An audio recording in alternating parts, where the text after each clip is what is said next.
Welcome to another episode of Follow the Brand TV. I am your host, Grant McGaugh, CEO of 5-Star BDM, a 5-star personal brand and business development company.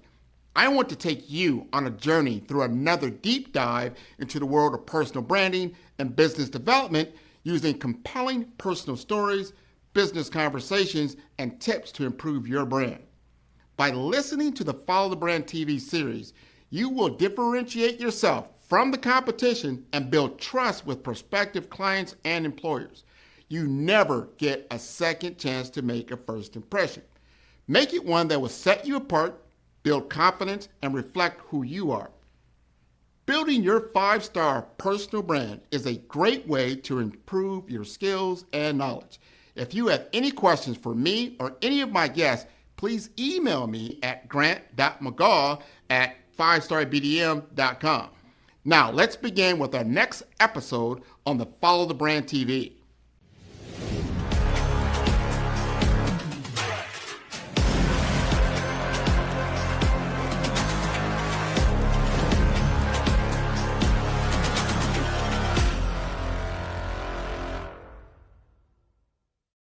Five-Star BDM, Brand Development Masters, is a professional consulting and advisory group keenly focused on business development services for the small to mid-sized business and entrepreneurs.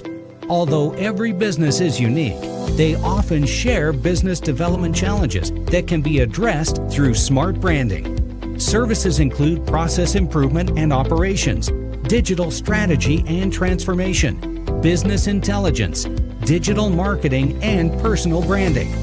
Our business and personal branding company has helped a number of professionals and organizations to optimize and grow. This results in more business, more opportunities, better reach, positive outcomes. Visit www.5starbdm.com today to learn more.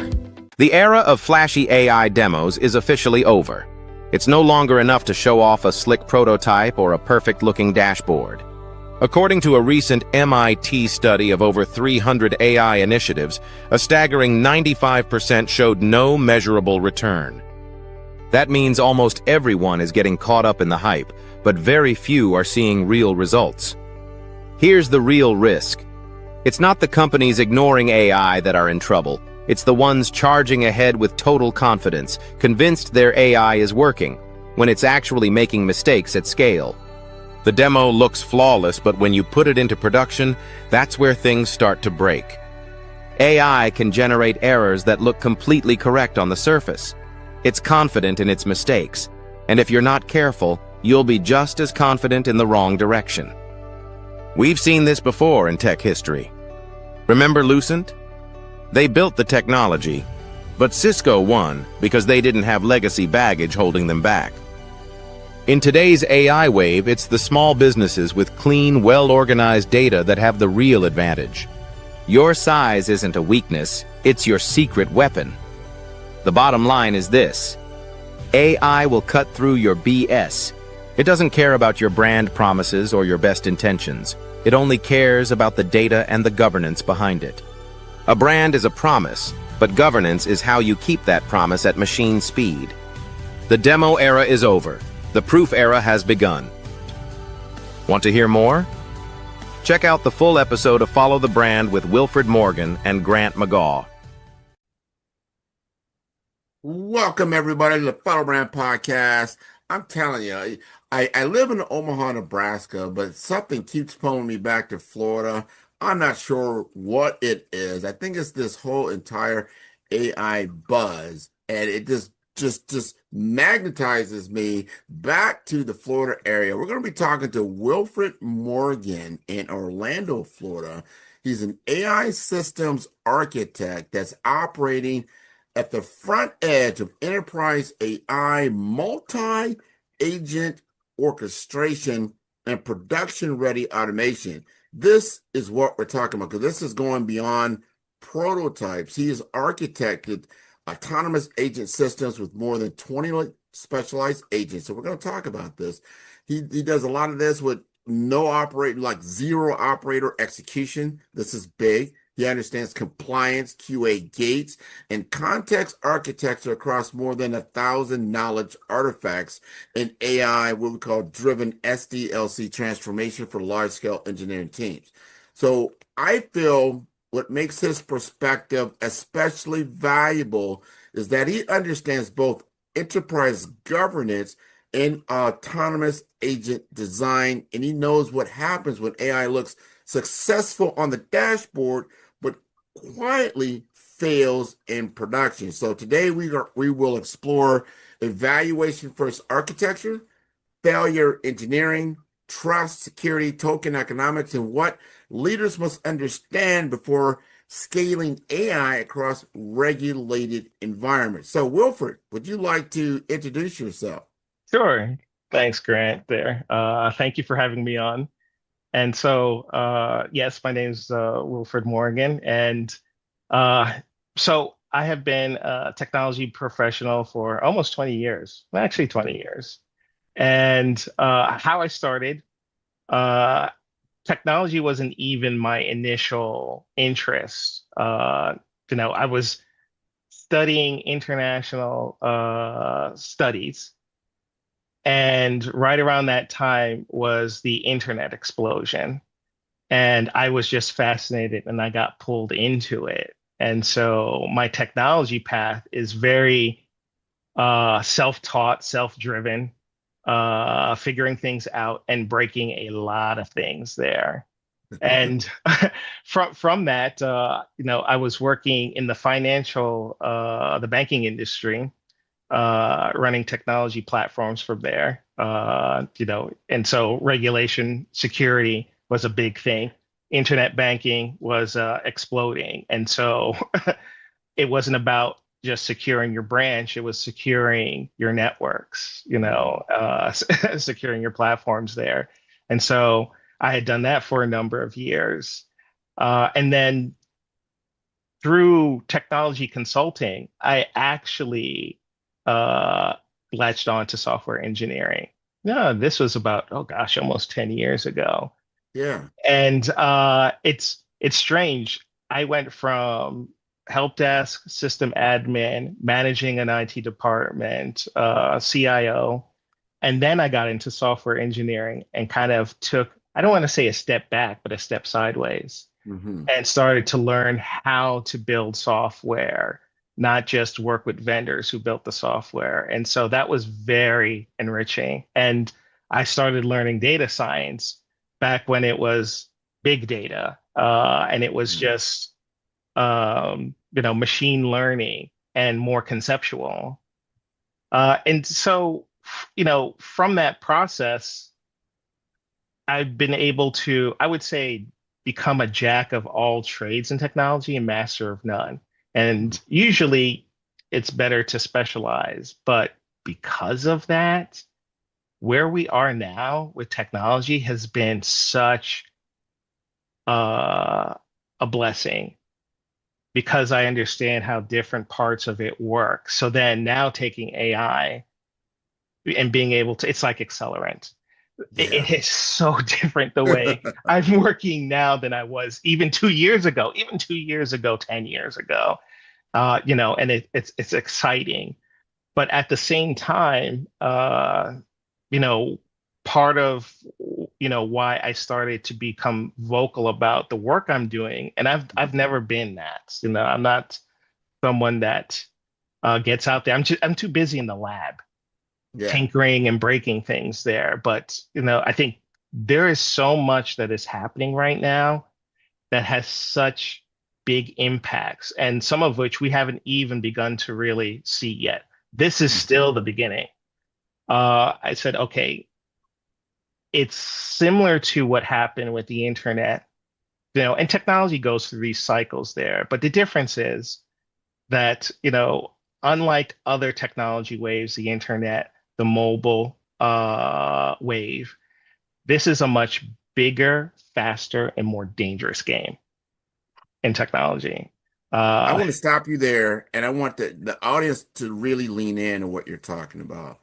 There are changes in technology over time that have Mark, the human experience, the cultural experience of being human and human behavior and what we do for work every day has changed or changes.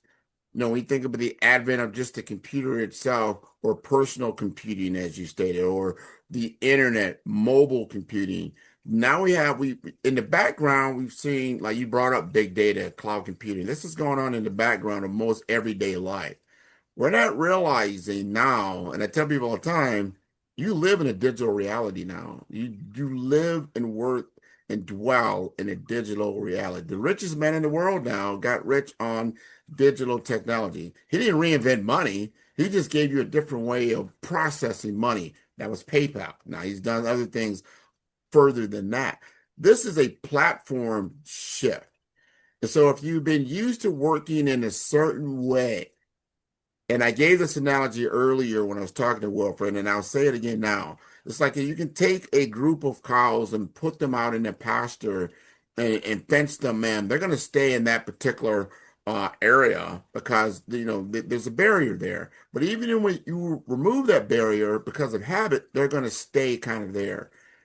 Because of AI now, it's a platform shift. Think of this, that we've removed the barrier where enterprise AI was only available to the people with major resources.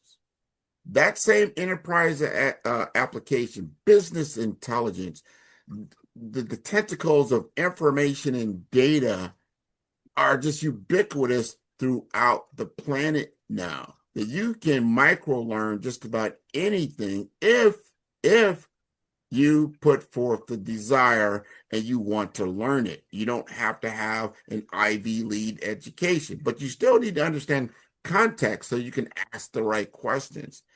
Help us understand from your lens, when I say we've removed these barriers and now AI is unleashed into the wild of human creativity, what are you seeing?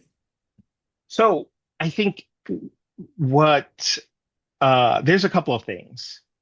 In terms of the accessibility of platforms that only the largest companies in the world have access to, that's a big deal of being able to, it's like saying that, before only the biggest companies are allowed to do business, let's say in this building, because they can afford the rent there. They're the only ones that can afford to set up shop on Fifth Avenue, because they can afford the rents, they have all the connections, they have the teams to be able to properly zone for it there.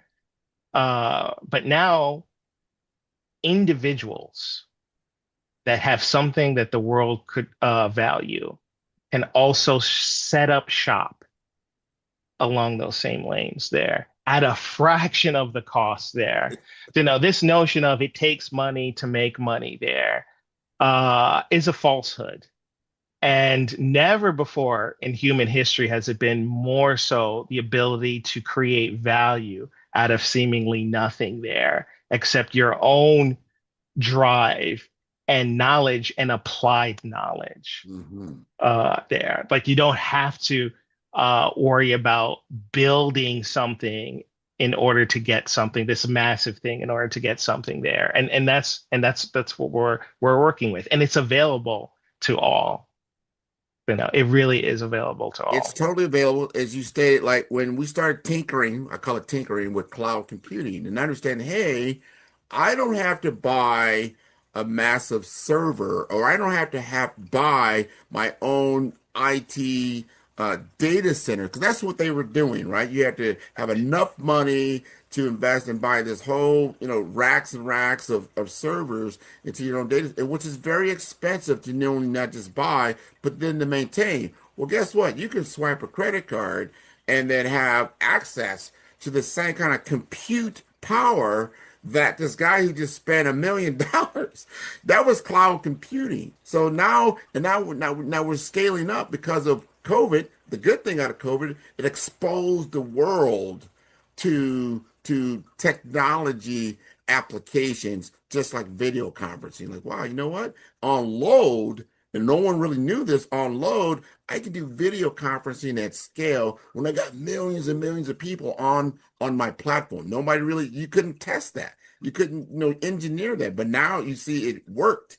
So now you got a lot of people exposed to enterprise type applications that they weren't, even though it was on your phone for years. You could video conference on your cell phone, on your smartphone, but you weren't utilizing it. You didn't really need to do that, right? But now you had to do it during COVID. Then you start saying, well, what else can I do? They had this very stand about metaverse was, well, I can go inside this digital reality. Okay, that was kind of a cool, kind of a fad. But now we're seeing now with AI, I can live and breathe in this thing all the time. The things that I'm doing on an everyday basis, whether it's simply writing an email all the way to enterprise agentic AI workflows, this is becoming real life. And you're like, okay, this is interesting. Now, I'm going to tell you a little bit about Wilfred's telling me he went to school for international studies and affairs.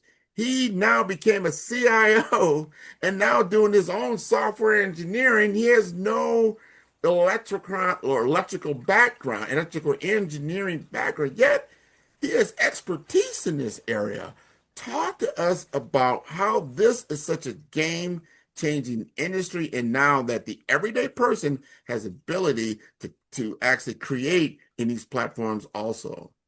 Yeah, I think what's so remarkable is, unlike practicing medicine, you're going to have to go to established institutions of knowledge there. And I know there's various forms of, types of medicine, established versus more holistic, but there still requires formal education, a formal process there. And you can learn some things, but there is barriers. There's real barriers, to it.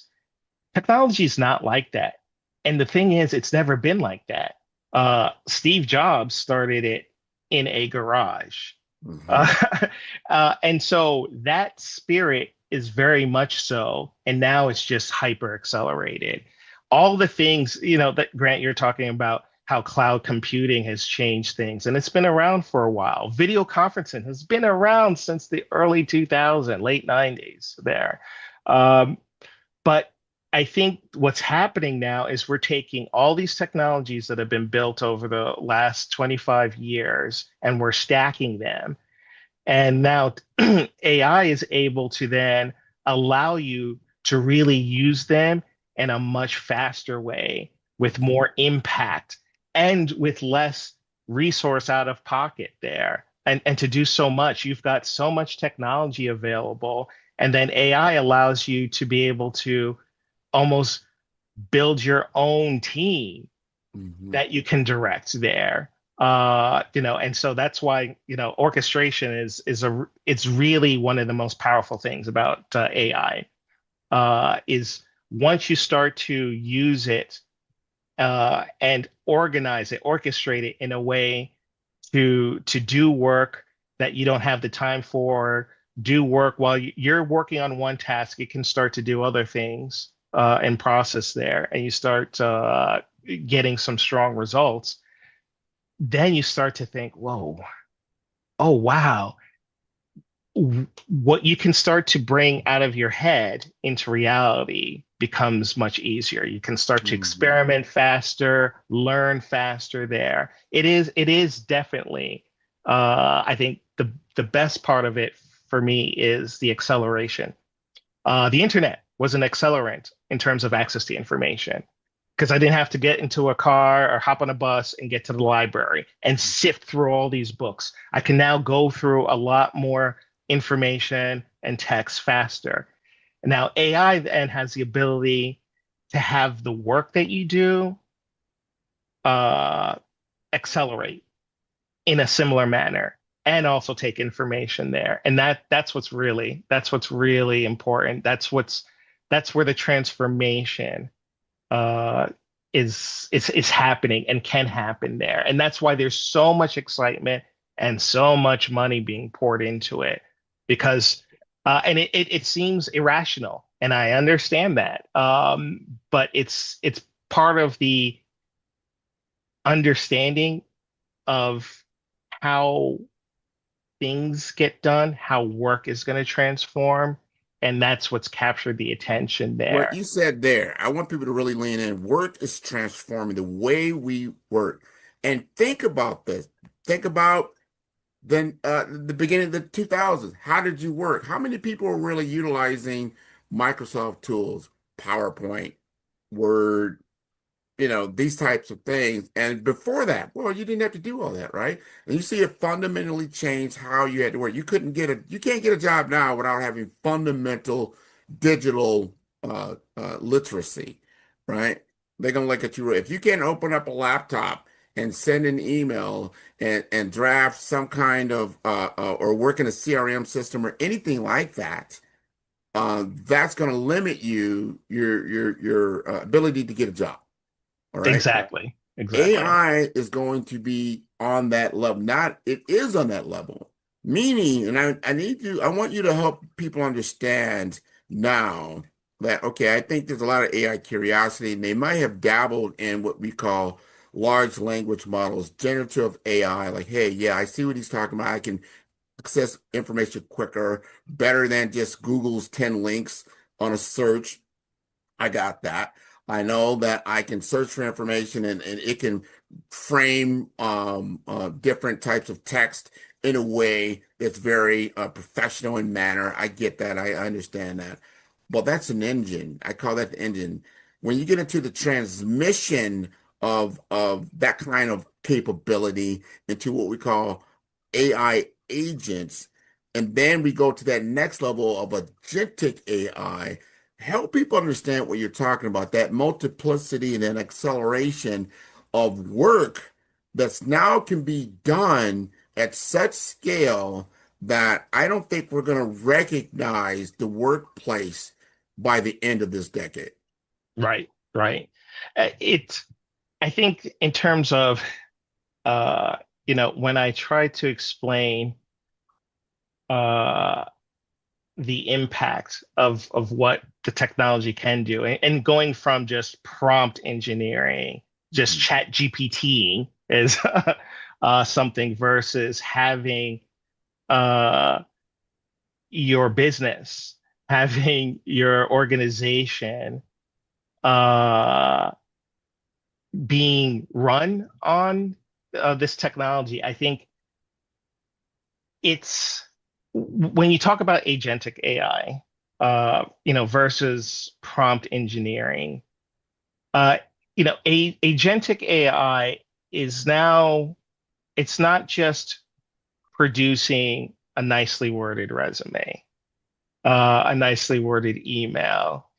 It is actually has the ability to execute work that a human person was doing, uh, and not just execute work, but also take information from one source and analyze information from a different source, and then produce an input or an output, produce either some kind of report, answer a question you want, or they use that information to then more accurately execute what you want to do there. And that's what's really exciting there, is that it becomes uh, you have potentially exponential productivity Mhm. because the uh, the better data that you're working with, the more organized that you have your business with, AI allows reward for running your business properly. It rewards good data uh, in a way that you're able to um, not just execute, but make better decisions because you have a clearer idea of what is happening there. So, okay, here's an example in terms of the day in the life there. So, I love to read about technology, and I look into the latest news. or I'm listening to podcasts, like Grant's there, and watching the YouTube videos there. And a lot of people in my position, when they absorb this news and information, though, the things they ask themselves are, well, okay, what is the important information that Grant is telling me of something I don't know? Mhm. And then how is it relevant to what I'm doing? And then do I have to change what I'm doing relative to this new information? Mhm. So those things would take time because you have to process everything. You're going through you're reading the article, you're watching the YouTube video, or you're listening to the podcast on your way to work there. Mhm. And then you're thinking in your mind, okay, how does that relate to what I'm doing? Or is there any piece of information that's new? And those are things that, of course, will continue to do. But then making the switch of, okay, how is that going to change what I'm doing? Now, if you are a solo operator, with a very straightforward business, you can make that at a snap of of your fingers there. But when you're working with a sophisticated business with multiple systems in it, there, you're going to have to talk to someone. You're going to have to, okay, how are things going in this part of the business? Get their feedback, and then you can say, okay, take a look at what Grant has shown us in his latest podcast and see how it's relevant. And then they're going to have to run with it, and you have to wait for them to get back to you. No joke, the ability to now, with AI tools and agentic AI in particular, this transcript, you can use this transcript that we're having here and not only process, okay, summarize what Grant and Wilfred are talking about, at least the bullet points, and then you can just drill down. And then what's most important to me? But having agent systems that already know my business. This is the powerful thing. I don't have to just type it into ChatGPT. The agent system runs independently of the ChatGPT browser. It runs there and it already has the information of how your business is run, which is what we call context. And that is that's the fuel that runs this, is a context. And it has to be the right fuel. You can't just serve it any old thing. No. If it's a diesel engine and you're giving it gas, that's going to be a problem. And yes, it's got to be premium. And that's where having the good data, you get rewarded for that. But now imagine being able to then receive in your feed this podcast, being able to get the transcript, and then the agent is reporting to you, okay, based on the new information in this latest podcast, in this latest article, here are the things that are new and important, and then here's how it affects your particular business. And depending on the rules that you have set up there, because AI agents then kind of act as kind of independent, very structured workers. They're digital workers. And they can then say, look, continue with what you're doing, but change these things. That is powerful. And that can be as soon as you log into your laptop or hop into your phone and have that information available, but you have to set that up. That's where the orchestration comes in. It's not you just inputting, it is now proactively giving you information there. And that is why the monies get coming in. That's why the biggest tech companies in the world are pouring money in, because the enterprise, their customers, are looking to have that level of white glove service. This is the opportunity for technology to provide white glove service for a business there. And that can be the difference between you having a successful fiscal quarter, Yeah. hitting your goals, or pivoting on an opportunity, or avoiding something that doesn't work. Oh, this is not working. We need to pivot there. And that is the money saved and the money made from that is it's massive. Astronomical. I'm gonna stop Yeah. you there because this I want you got to lean in what Wilford just said, and a lot of this hinges on I call it legacy data and context because this is the problem I would say. What's the big problem that has to be solved in order for this what you just described to be successful? There's a lot of legacy data out there and bad data, just Yeah. garbage information. One of the things when ChatGPT and that kind of thing came out, it's ingesting internet data, which could be it's just bad water, put it like that, because there's just a lot of garbage out there. So if it doesn't have the right context, as Wilfred said, it doesn't understand that, good from bad. It's just taking information and trying to make the best out of it. So I think the most successful companies coming out of this, big, little, small, single person business, is the clean data you have, and that you're not having to bring forth legacy data that is not going to be beneficial for you, that's going to clog your systems because it can't, it has to fight through all of this, historical data that really is not beneficial. Who's going to win in that case? And I'm going to give you a case in point. True story. I worked for AT&T Lucent Avaya back in 2000, right?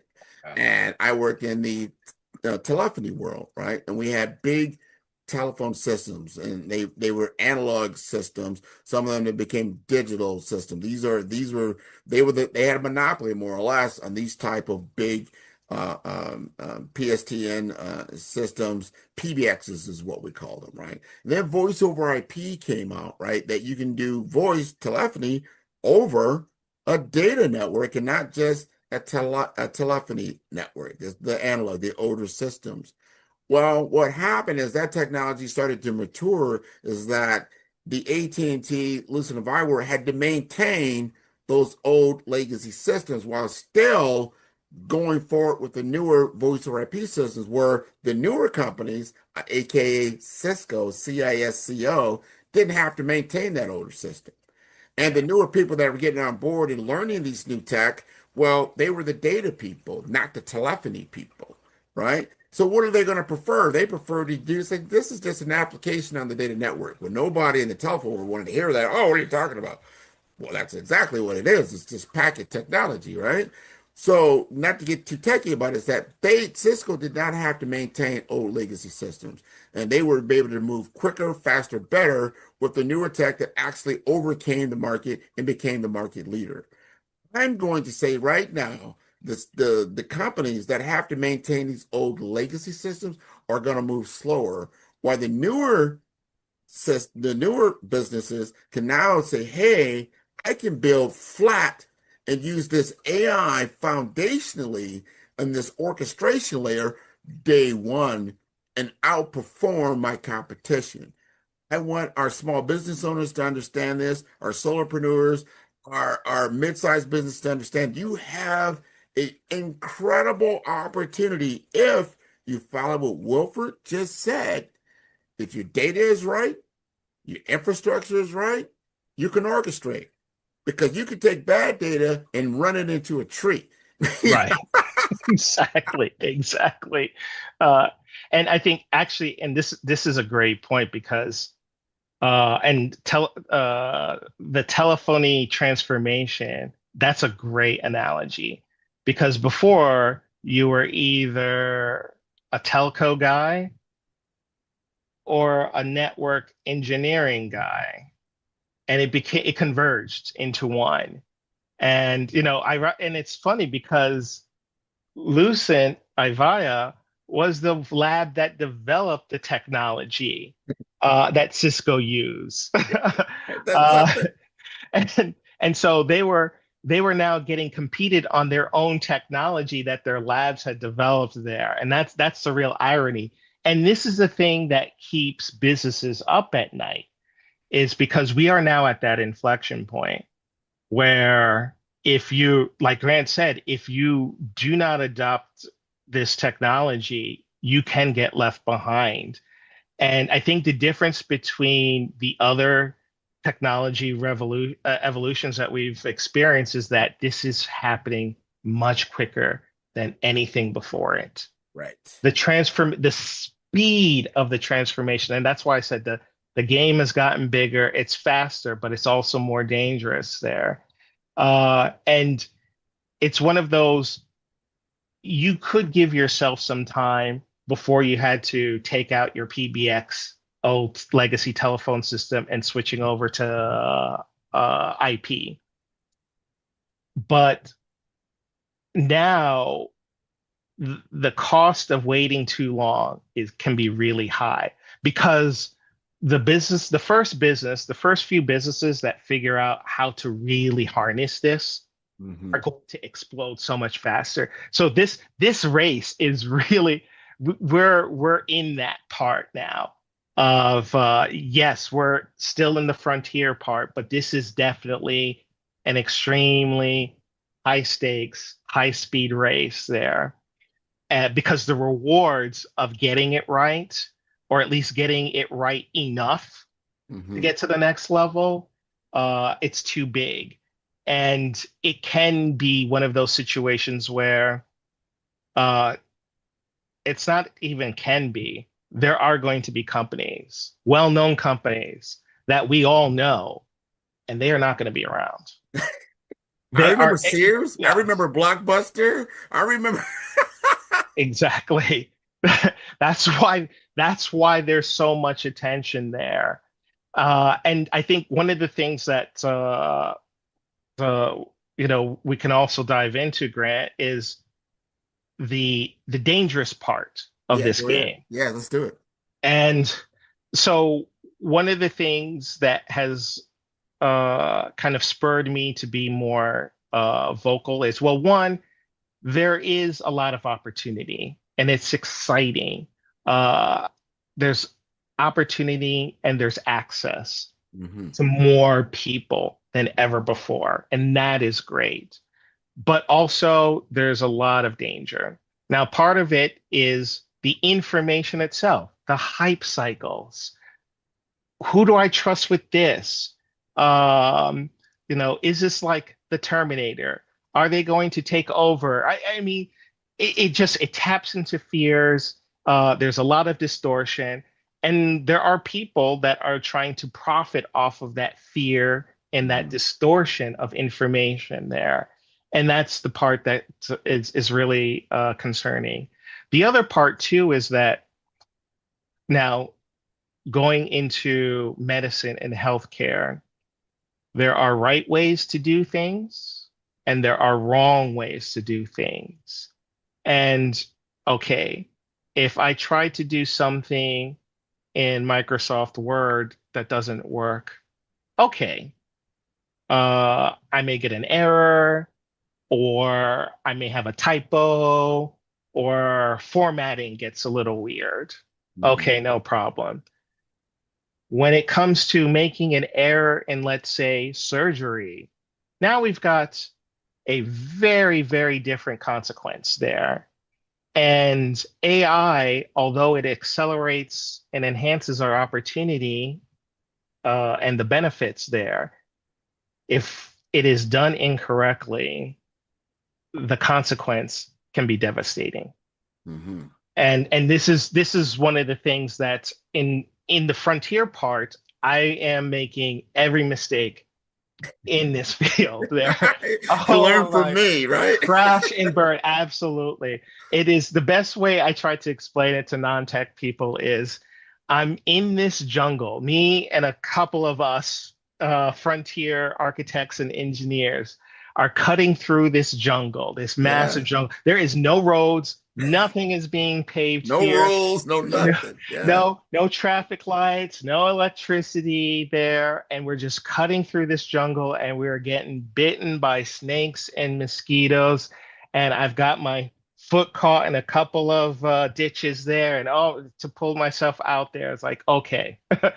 And part of what concerns me is that it is easy to produce results.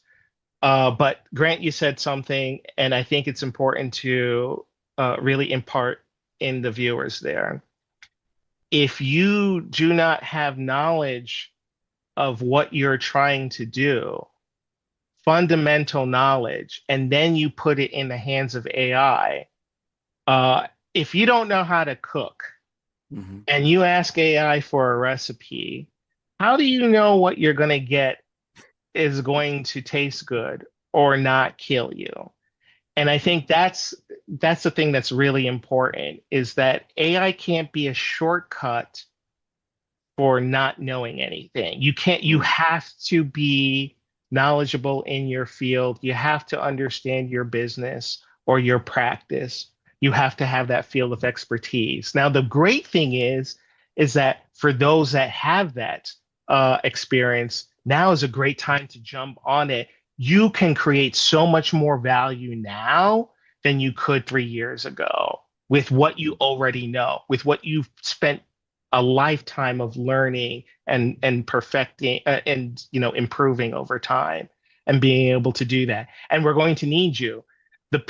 Those of us that are implementing these systems, we need the experts in the field to make sure that what these digital workers are producing are accurate there. So one of the things I've started to do, Grant, is I'm taking all my learnings. I've been journaling my journey through AI, and I've captured it onto my website there, and I'm sharing posts through LinkedIn of what I've gone through, so that people can see and say, oh, I've gone through the same thing, or, ooh, that's something to look out for. And I particularly want to help people avoid the traps and the pitfalls there. Don't step up. And then to say, okay, you're a business owner, or you're an experienced professional. Where do I start? This person is saying this thing, this person is saying this thing there. Okay. Because I've got, my wife is asking me questions about AI there. I've got friends and family or whatnot. And so I said, okay, let me start to put information together, help them distill what are fundamental information that's not hype driven, and coming from a place of, I'm not selling a course. This is just, to be a responsible citizen, this is information that people should know when they want to understand this technology. And what I also realized is that to help mitigate the danger to not shoot yourself in the foot, I started to say, okay, what are the things that one should look out for when they're building the system there?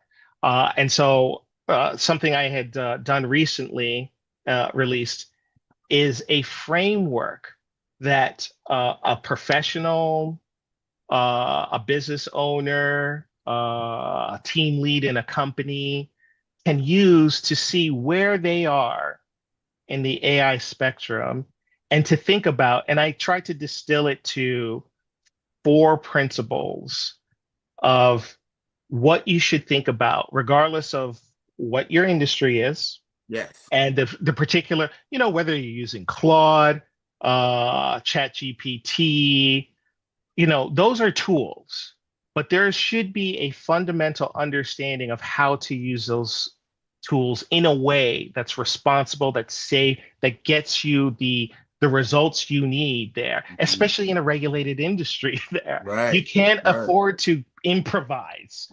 No.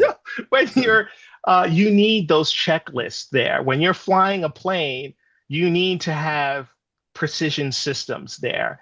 And in fact, actually, Where I actually based my framework from is uh, aviation, aviation Mm, engineering good metrics one. there, Yes. because they can't afford to get it wrong. Just like the medical field, we cannot afford to just, okay, wing it there.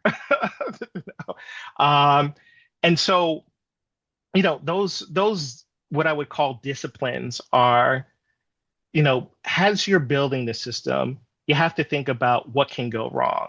Exactly. And you have to now start to think about that sooner rather than later. AI will help you to execute a task faster, but there's a price, Grant.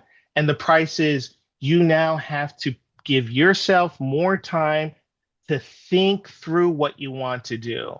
You can't Hmm. rush that part. Right. And so the first question you have to ask is, what can go wrong? Hmm. And give yourself time to do that. And that's why you still have to know your business. You Yeah. can't blindly do this there. And then second, you have to say, okay, if something goes wrong,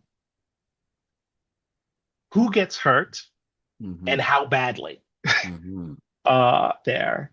And so and this is why using regulated industries, using guidelines that need to be bulletproof, such as aviation, such as the medical field there. Uh, they look at what the consequence of getting it wrong Love is. it. And Yeah. that's the right approach when you're That's it. working with AI. Yeah. Even if you're in an industry that isn't regulated, I really employ people to approach it with that mindset there. Because unlike other technology where you can continue to just check on it because you're using the technology, but you're always in the driver's seat. Now we're talking about handing something to someone else, like driving a self-driving car. If you're the one driving it, you can react, you can make adjustments there. But if you are now going to program something to drive the car for you, and the car is a wonderful tool, and it's also a dangerous tool if used incorrectly. Incorrectly. So you Yes. have to be more thorough about doing that kind of thought process there. Um, and then I think the other thing too is, unlike previous technologies that we've worked with, Grant, AI has errors that are very subtle. Hmm. If I got something wrong with my PowerPoint presentation, or if I'm trying to go to a website that doesn't exist there, I'm just going to get an error. Yeah. I may not understand what that error message is. Like, oh, okay, it's just, hence that's why you call help desk. I get this weird thing. My mother's calling me. It's not doing this thing. I have this weird message there.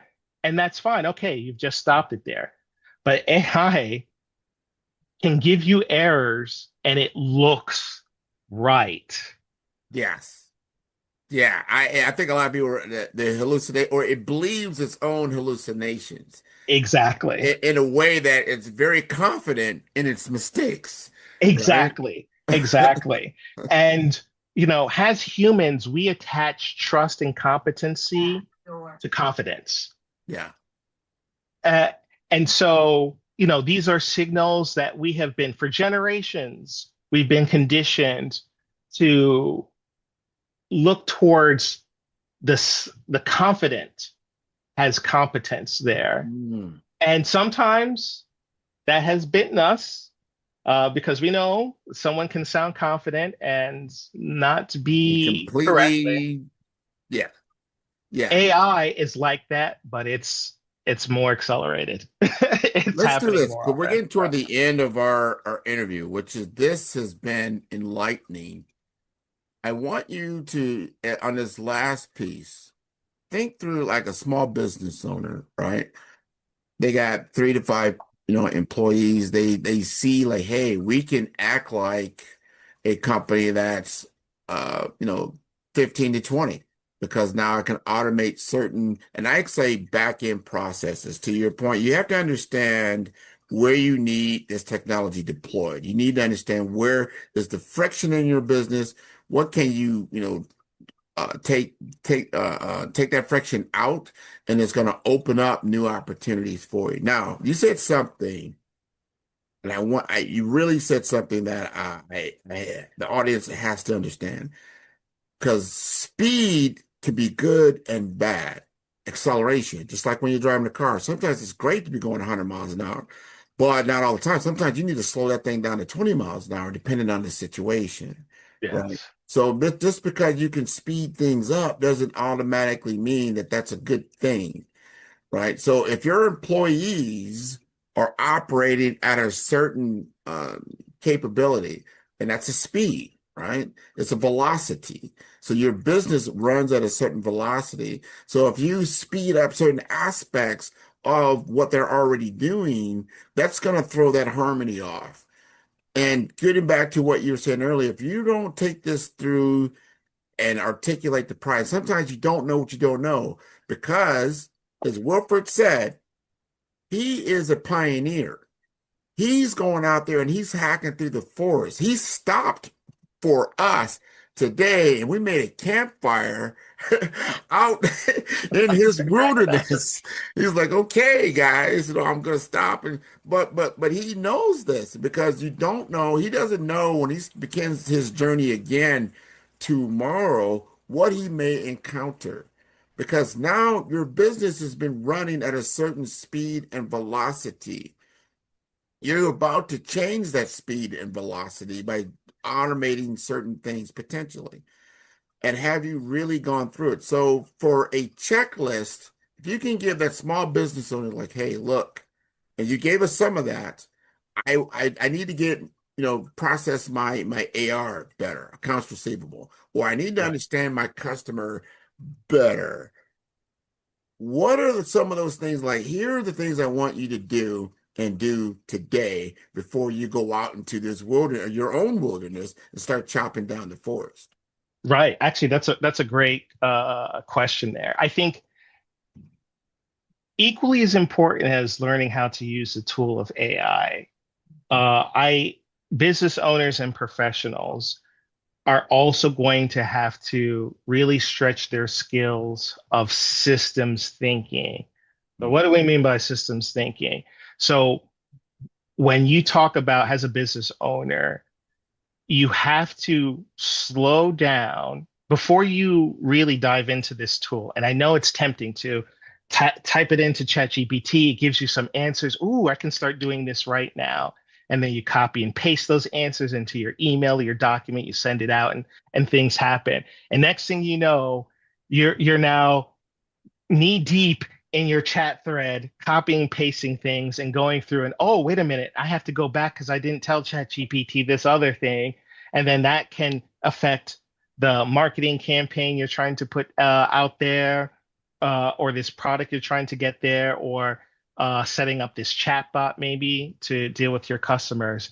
You now have to be disciplined enough to take a step back and to think through, okay, what is my customer journey from start to finish? And you have to be as detailed as possible, because this is where doing it too soon, I think it was Klarna that did it too soon. They're like, we're going to fire all the human agents and then just replace it with AI agents there or whatnot. And that's a cautionary tale there, is that they didn't think the decision makers did not engage enough with the people that do the day-to-day work to really understand what that means there.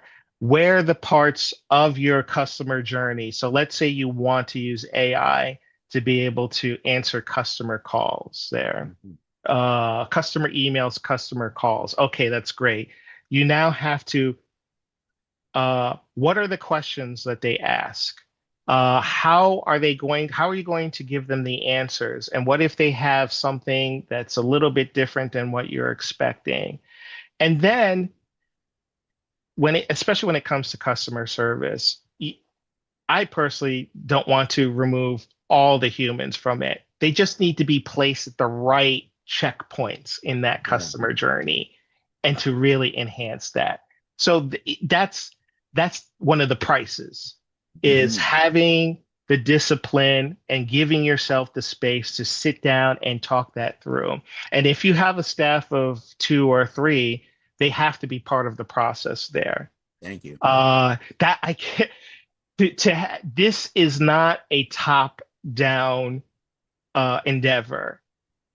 And I know there are a lot of think pieces and business articles that talk about, oh, you have to get it engaged and then you just give it lip service. The thing about AI is that it will cut through your BS.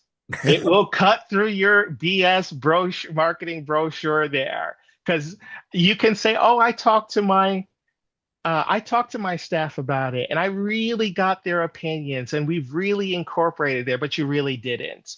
That's going to bubble up so fast. So you now have to do that work. That's where the work is. And so systems thinking, and they're going to start throwing that. And then for those that are interested in learning AI and how do I get into this? Because that's an important thing too, Grant and I have been talking about. And this is important to people who are on the fence about it there.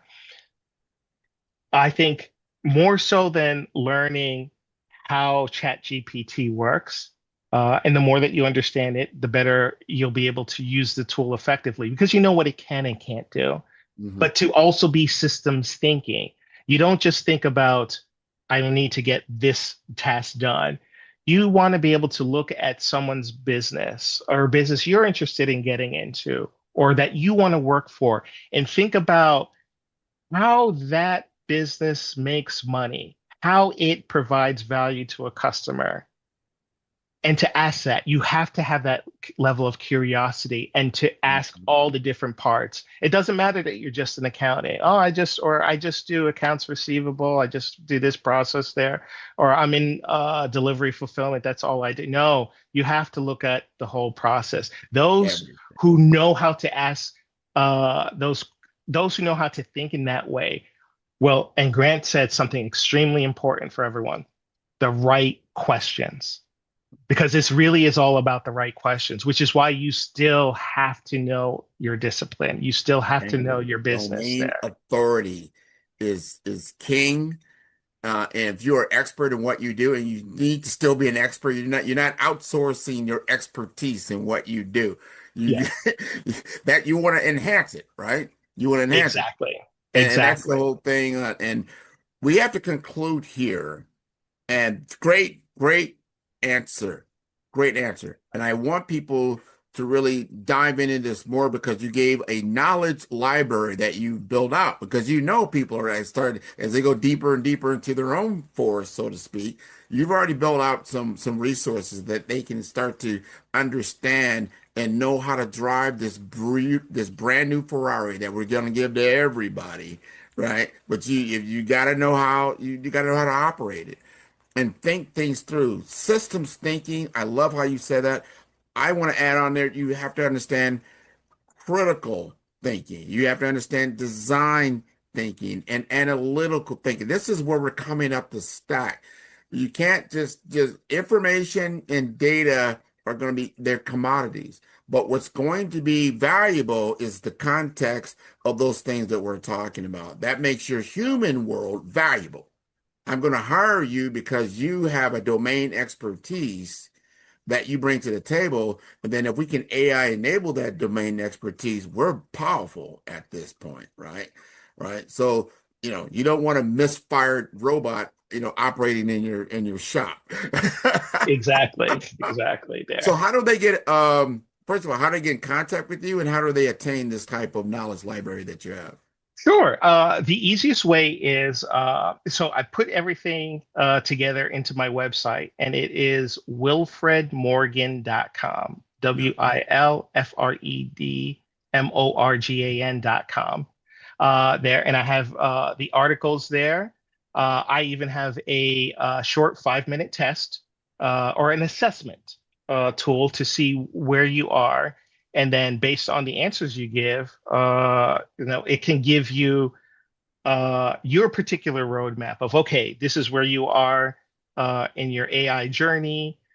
Here's some recommended steps there or whatnot. And and if you have any further questions there, I believe that the information that I'm providing should allow 95% of professionals and business owners to at least have a good starting point. Mm-hmm. That's, cut through That's all it. the hype.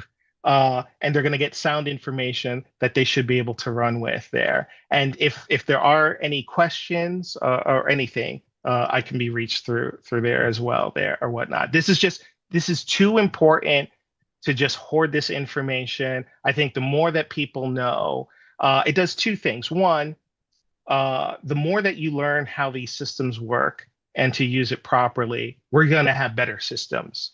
Yes. So we all benefit. The better that people execute on this technology uplifts the world.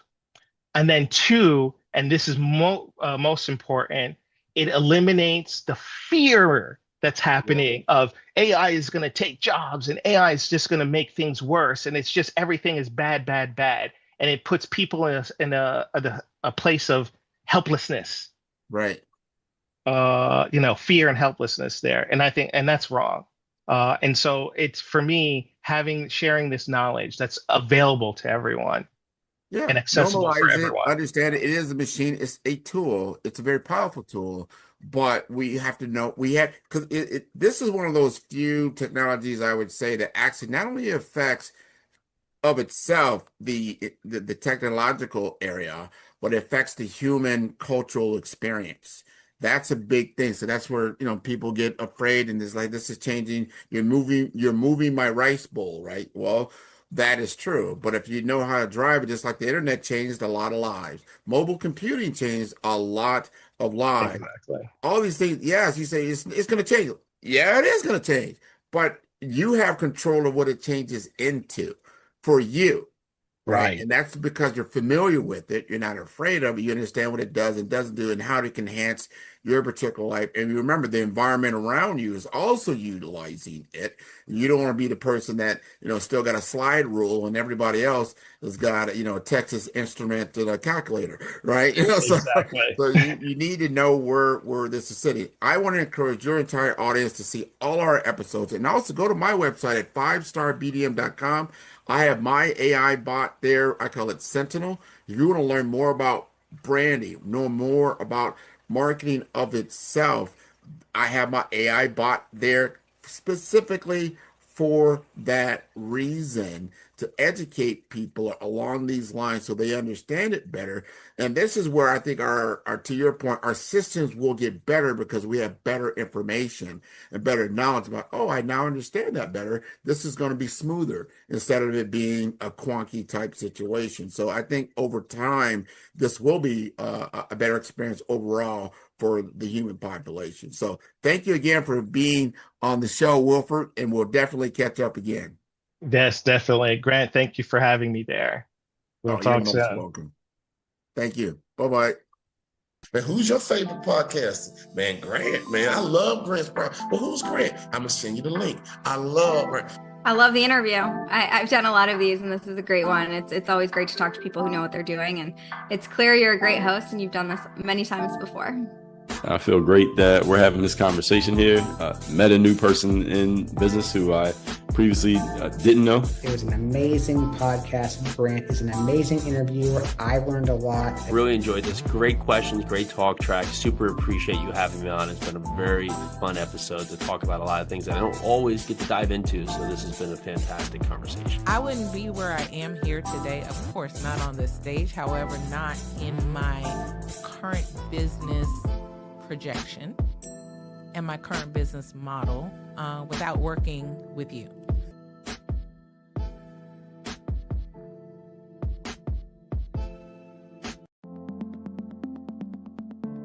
The difference between influence and legacy, it's the platform that carries your voice. You're not visible because you lack talent. You're visible because your brand doesn't speak. I've built 5-star BDM to change that. Most leaders have the expertise, but not the presence, the vision, but not the vehicle. Across 3 cities, one brand is helping leaders rise above the noise. Here in the heart of Omaha, strategy isn't left to chance. It's engineered with precision. In Omaha, we engineered your executive brand, AI-powered, data-driven, precise. TISA went from a local nonprofit to a national speaker in 90 days. We don't guess your brand strategy, we build it. On the shores of St. Croix, your brand takes on depth and meaning, shaped through curated retreats and legacy experiences.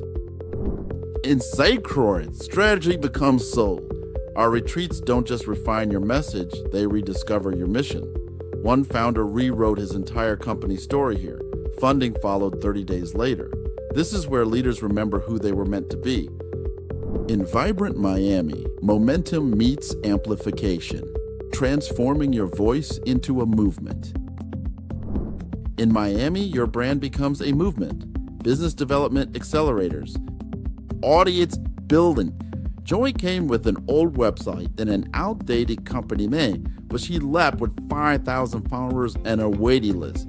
This is where you scale with soul. 3 cities, 1 mission, your legacy ignited. It started with a thread. Let's pull it together. Stop blending and start leading. 5-Star BDM, where legacy is engineered, embodied, and ignited. Visit 5starbdm.com and book your brand audit today. Hey everyone, it's Grant McGaw, CEO of 5-Star BDM and host of the award-winning Follow the Brand podcast and TV series, where I help you to build a 5-star brand that people will follow. My genius is personal brand development through intelligent communication and helping you achieve your business and career goals. I am a requested speaker on digital technology and brand development issues. I want to work with you to increase the value of your current opportunities while attracting new ones. Every one of you is unique, and we all share challenges that can be addressed through smart branding. As a super connector, I work with you as an executive coach to guide you along the complicated business and career development road, providing the enhancement tools and information you need to succeed. Together, I will help you succeed in today's challenging business climate. I will evaluate and measure your progress. Best of all, I am right alongside you every step of the way. Build the brand called you. Genius is coming. Tune in for our next show or click on our website at www.5starbdm/followthebrandtv. Thank you.